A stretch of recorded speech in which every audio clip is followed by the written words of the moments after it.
Thank you.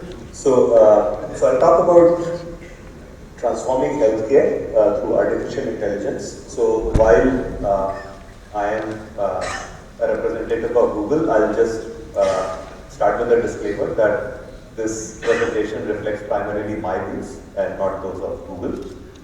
And I'll talk about again some of the work with Varun Gulshan, who's one of my colleagues at Google Research, and then some work that I've done previously with my colleagues at Xerox Research, who are Pradosh, Vaibhav, and Elkinesh. So today there's not a single country which is happy with its healthcare system.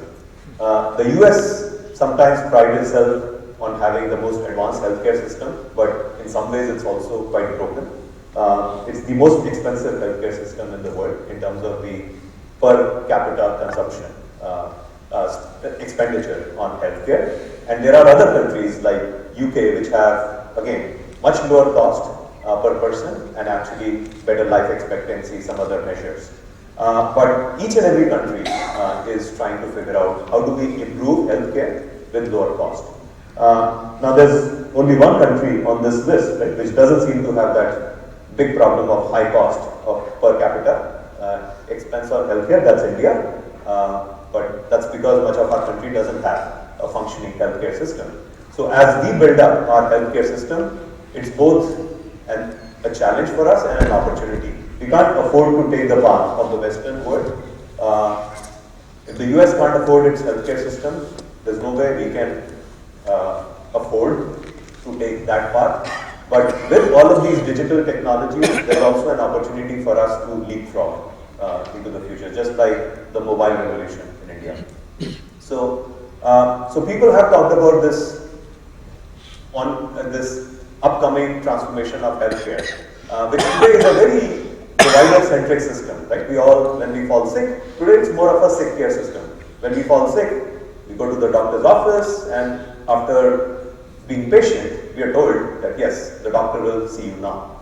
So Dr. Eric Topol, one of the physicians, has written this book about this transformation which is going to happen in the healthcare system, which talks about the patient will see you now, where the digital natives that Anurag talked about, they are going to take matters in their hands. And there are going to be various kinds of technologies through which they are assisted. So the way I look at where AI and these technologies can be applied to healthcare, I drew this slide after listening to the various healthcare experts.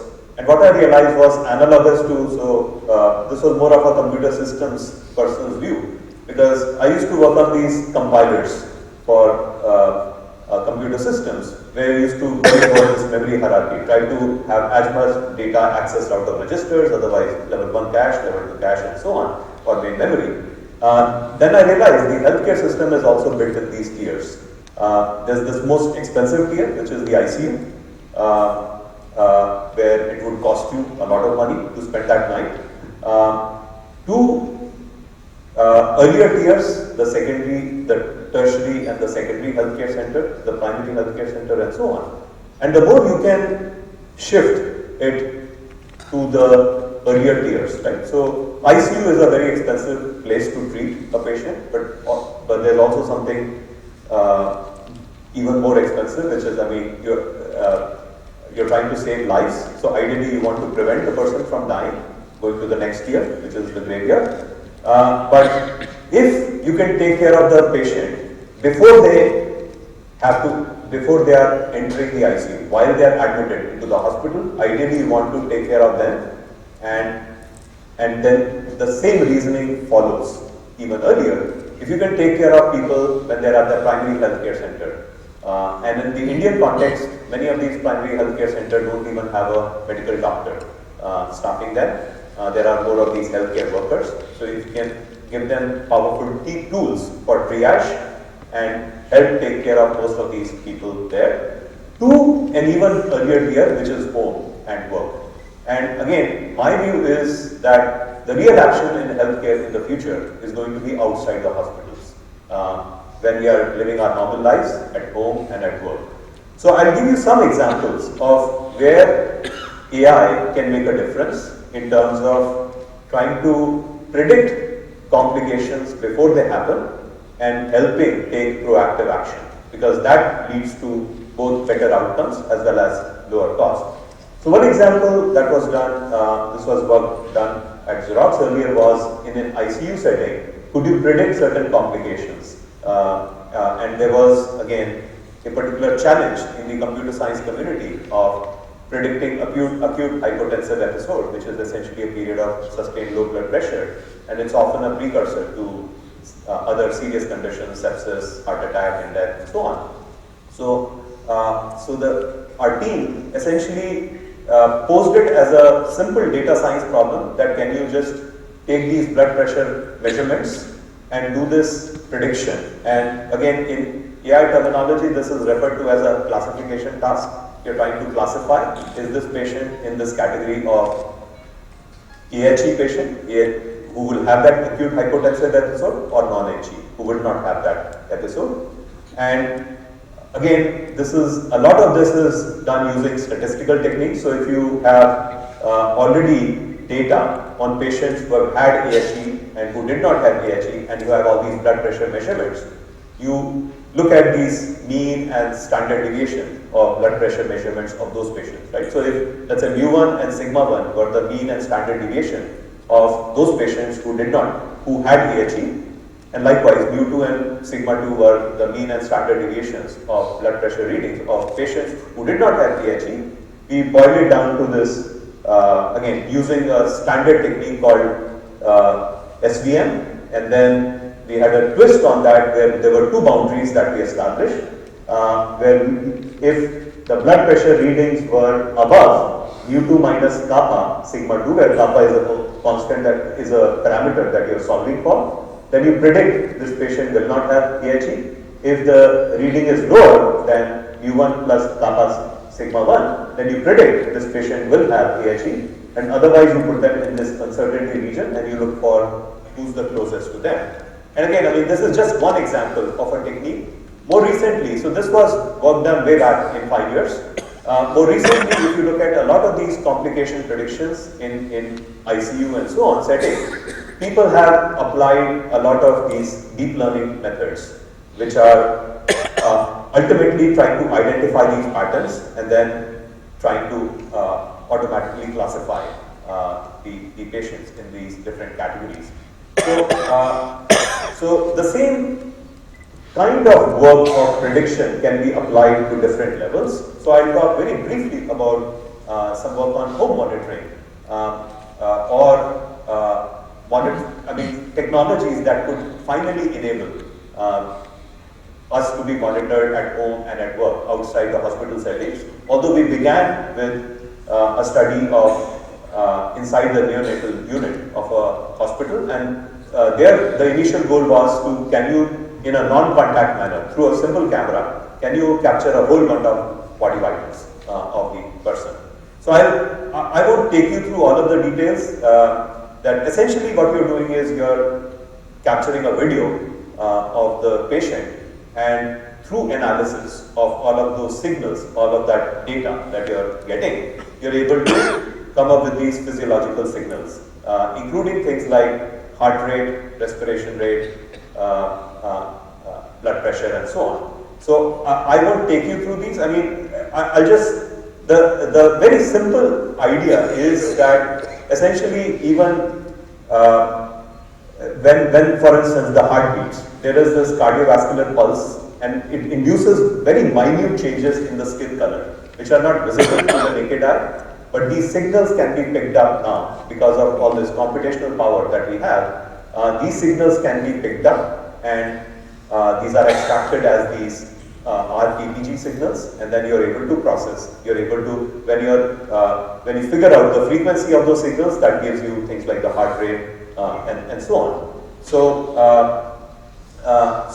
we did all of that, and one of the areas in which we tried to see if AI could help you revisit certain older technologies like thermography, which was tried out in the 70s and 80s to try and detect breast cancer. The idea was that when there are tumors which grow fast, there is blood vessel activity in the region to feed the tumor, and that shows up in the form of a thermal signature. The medical community gave up on that, even though you could detect these malignant tumors well before something like through thermography, well before mammography could.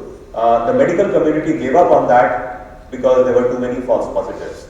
So again, we were trying to see if by applying artificial intelligence, by applying machine learning over these thermal signatures, could you reliably distinguish between these malignant and benign tumors? And again, there's a startup called Niramai that came out of that work. Again, I wouldn't claim it's a solved problem, but they've made a lot of progress on trying to classify these. One piece of work that's been done at Google in the similar kind of a spirit of screening for these diseases is screening for diabetic retinopathy, which is a kind of a major cause of blindness, and it can potentially affect people with diabetes condition. And the key to detection of this is regular screening, because what happens is in India, especially with the shortage of eye doctors, we see roughly 45% of the patients suffering vision loss before they're ever even diagnosed. Now, if, and this is the line, I think this is a photograph from Shankar Netralaya, one of the partners with whom Google work on this. So, if you could analyze these retinal fundus images, essentially what the doctors do is they look for signs of things like hemorrhage to do a diagnosis of whether this is there's the prevalence of a disease. And one of the challenges that we saw in the course of doing this work is that we found that sometimes the doctors themselves do not agree with each other. There are often cases which are fairly clear-cut, so the ones in marked blue or in red, where every ophthalmologist basically had the same opinion about that condition. You do end up in situations, for instance, number 5 and 13, where different ophthalmologists themselves do not agree. And in those cases, one of the things we found was by using an adjudication process, it dramatically helped us increase the accuracy of the algorithm. Because in these cases, we then referred those to retinal specialists, and we first asked them to independently do their assessments, and if they agreed, we took that as ground truth, and if they didn't agree, we asked them to talk to each other and arrive at a consensus, and we took that as ground truth. So again, a deep learning methodology, artificial neural network, which was used, the same kind of network that is today used in various products like Google Photos. It helps you, for instance, automatically identify whether this photograph is of a cat or a dog. Now, there was an extension of that algorithm that was applied to a more meaningful, for a more meaningful purpose, which was to do diagnosis of this condition. And the team published a few papers based on the clinical studies that they did, and one of them was in the Journal of American Medical Association. It was again co-authored by the team, Varun Gulshan, who's one of my colleagues, and other colleagues at Google Research in the US. They initially showed results comparable with that of general ophthalmologists, and later they improved these algorithms further, and they were able to then achieve results comparable with those of retinal specialists. Although these results sound very impressive, I would also like to add that caveat that there are still a number of outstanding challenges. Because algorithms like these, today, even the AI community itself doesn't fully understand how these deep learning algorithms work. And more importantly, usually they themselves and these deep learning algorithms cannot detect situations where they will not work. Because often, unlike humans, because typically if you present a human being with a very complex case, let's say a human doctor with a complex case, or we are answering we are sitting in an exam and there's a very tough question, usually we know that we don't know the answer to a given question. What happens with these deep learning networks is they very confidently will give out the answer even when the answer is wrong. So while they are on an average working extremely well, again, a patient is not ultimately a statistic, right? So you have to look at how you handle each and every patient case the right way, and there are still open challenges, even with the current state-of-the-art techniques in AI. The team went on to do other things like predicting other cardiovascular risks using these analysis of these images. So the view that I have, the opportunity that I was referring to in India that we have is to really think about this leapfrog kind of a solution where the real action in healthcare has to be in building these truly preventive and wellness-based systems, true healthcare systems rather than the sick care systems that we are used to. And if we can, and again, we have all these technologies like mobile technologies, various wearables through which you can collect body vitals. Mobiles are very versatile. I mean, every mobile phone has a camera through which you could not only collect various health parameters, there is voice. People are talking about, can you detect a person with even a mental health condition, other conditions like autism and so on, using mobile devices. There have been researchers, for instance, Shwetak Patel, who's a professor at University of Washington, Seattle, as well as he has a joint appointment with Google, who has worked on, can you analyze the cough of an individual and try to infer the likelihood that this person has tuberculosis from the automated analysis of the cough. So a lot of very interesting technologies which are being done, which are being developed from the signals that you could capture from things like mobiles and wearables. So if you could start to build healthcare records of individuals as consumers and then start to predict potential conditions that they are at a risk for and provide recommendations for timely intervention.